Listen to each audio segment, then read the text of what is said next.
సతీ కళ్యాణం జరుగుతుందా అని లోకాలు ఎదురు చూస్తున్నాయి తారకాసుర సంహారం కోసం. కాబట్టి ఈ పిల్ల పరమేశ్వరుడికి భార్య అవుతుందమ్మా అని చెప్పారు. చాలా సంతోషించారు తల్లిదండ్రులు. ఈ పిల్ల పెరిగి పెద్దదవుతోంది. ఈలోగా శంకరుడు హిమాలయ పర్వత ప్రాంతముల యందు తపస్సు చేసుకోవడం కోసం వచ్చాడు. ఆయన ఎప్పుడూ తపస్సు ఎందు ఉంటాడు, తనలో తాను రమించిపోతుంటాడు. ధవళవపుషమిందోర్మండలే సన్నివిష్టం భుజగవలయహారం భస్మదిగ్ధాంగమీశం మృగయపరశుపాణిం చారుచంద్రార్ధమౌళిం హృదయకమల మధ్యే సంతతం చింతయామి. ఆయన ఆ పైనుంచి చంద్రవంక మించి పడుతున్నటువంటి ఆ అమృతధారల్ని కింది రెండు చేతులతో పట్టుకుని పైకెత్తి పోసుకుంటూ ఉంటాడు. ఇలా పోసుకునేటప్పుడు మళ్ళీ కింద పడుతున్న ధారుల్ని మళ్ళీ కింది రెండు చేతులతో పట్టుకుంటూ ఉంటాడు. అలా 4 చేతులు కదుపుతూ అమృతధారలు పోసుకుంటూ ఉంటాడు. అదో చిత్రమైన స్వరూపం.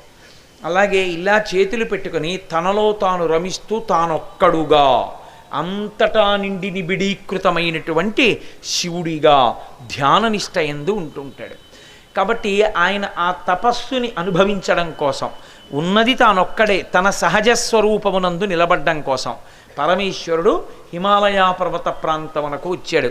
హిమాలయ పర్వతానికి ఉన్న గొప్పతనం ఏమిటంటే అది ఇతర రకములైనటువంటి ఐశ్వర్యమునకు, అంటే మణులు, ఇతర రకములైన వజ్రములు, రత్నములు, బంగారము, ధాతువులు అక్కడ ఎంత గొప్పగా దొరుకుతాయో అది తపస్సునకు అంత యోగ్యమైనటువంటి ప్రదేశం. అందుకే మనం హరిద్వార్ అని పిలుస్తాం.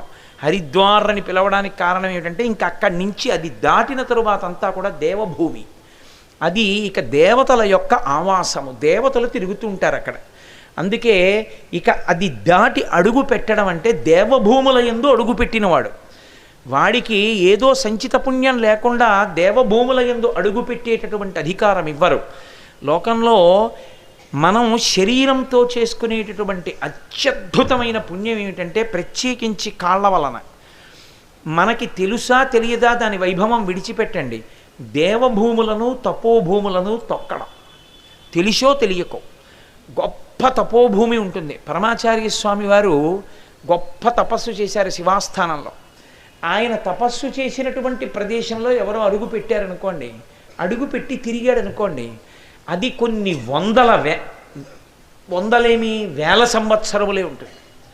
ఆయన తపస్సు అంటే ఏం మామూలు తపస్సు కాదు. మా శంకర్ గారు వాళ్ళ అన్నయ్య గారు చెప్తుంటారు. అక్కడ కూర్చుని సాయంకాలం 6 గంటలకి కామాక్షి అమ్మవారు బయటికి వస్తుంది. బయటికి వచ్చి లోపలికి వెళ్ళిపోతుంది.